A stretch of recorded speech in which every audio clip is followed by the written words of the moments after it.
Hey everybody, let's talk Portuguese.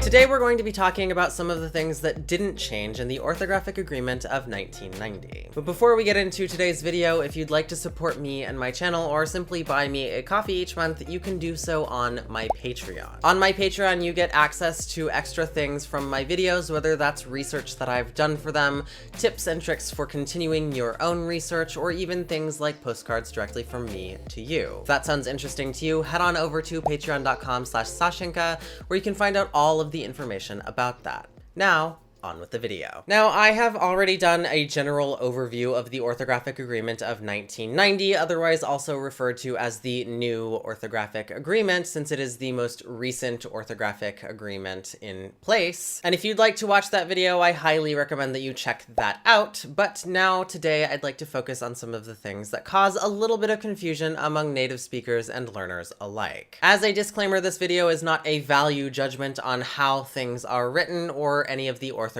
standards. My personal opinion on the orthographic standards is that if you learned to write based on the old orthographic standard and you particularly like to write in such a manner, then by all means you should continue to do so. With that being said, the new orthographic agreement is fully in place, and it is the current standard in Portugal and Brazil, so all official functions, whether that's government, administrative, or otherwise, are done using the new orthographic standard, as well as in education, whether that's little children learning to write for the first time, or even in universities. Simply put, there may be situations in which people who prefer to write with the old standards are expected to write according to the new standards, and so it is useful to know what the differences are, and to have them well versed in your head. So with that being said, I'd like to start off with a point that seems incredibly obvious, but is a point of contention for many Portuguese people especially. The Orthographic Agreement affected Portuguese and Brazilian writing quite differently. In Portugal, the most notable change was the dropping of silent consonants that indicated the opening of a vowel that preceded them. In Brazil, the most notable change was the removal of quite a lot of accent marks on a bunch of different vowels. So in Portugal, one of the things that I commonly see confused in people writing or trying to adapt their writing to the new standard is the idea that the Orthographic Agreement had some effect on pronunciation and therefore the writing of letters that we actually say in European Portuguese. What I'm referring to is the idea that some people have that we're meant to be writing fatu like they do in Brazil for when we would say facto in Portugal. According to the new Orthographic Agreement, we write in the way that a word is acceptably pronounced. This means that there can be multiple spellings for the same word because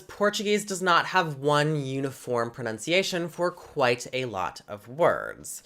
That is a point of contention for a lot of people who believe that words should all only have one spelling.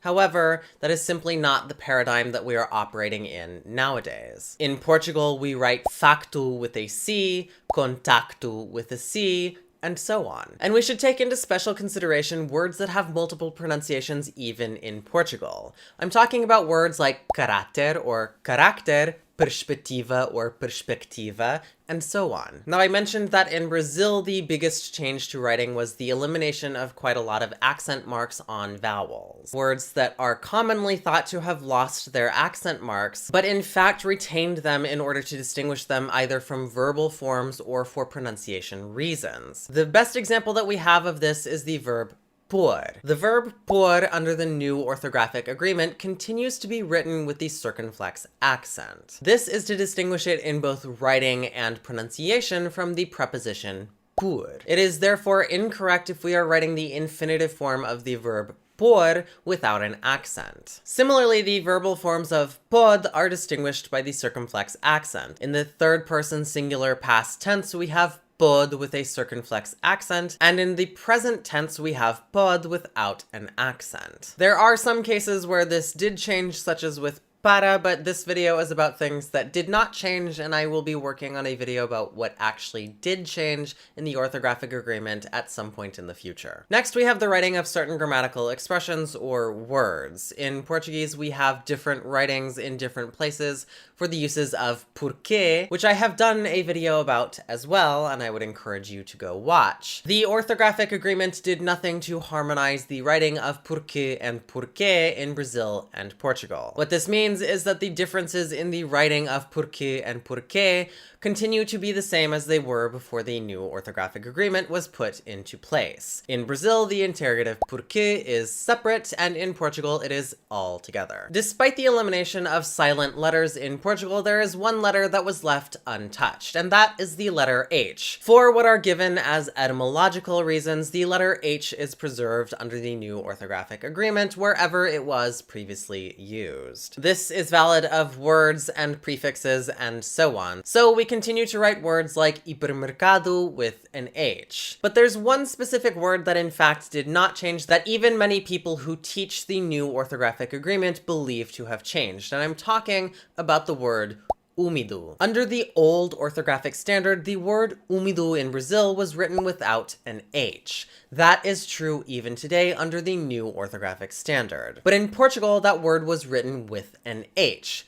And in fact, the H was not dropped in the word úmido in Portugal. This is attested simply to writing conventions or etymological reasons for including the H. The last thing that I want to go over is something that a lot of people think changed a lot or believe to be excessively complicated because of the orthographic agreement, but in fact is not the case. And that is the accentuation of words. Portuguese follows a fairly regular pattern when it comes to the accentuation of words. Generally speaking, words are only accentuated insofar as the stressed syllable falls in a non-standard position. In Portuguese, the standard stress pattern is of course the penultimate syllable, except for when a word ends in I, U, R, or L. So in words like tudo, cama, or certeza, we don't have an accent mark because the words follow normal stress patterns. But we do have an accent on words like impar, automóvel, or calúnia because those words have an irregular stress pattern. This principle remains unchanged in Portuguese before and after the orthographic agreement. Portuguese accentuation becomes more complicated for other reasons, but it is not in fact the orthographic agreement that causes that complication. There are some other factors that go into the accentuation of Portuguese vowels, including pronunciation and ambiguity. Ambiguity is one of the strongest points of contention about the orthographic agreement, so I will talk a little bit more in detail about that when I do my video in detail about all of the things that changed under the orthographic agreement.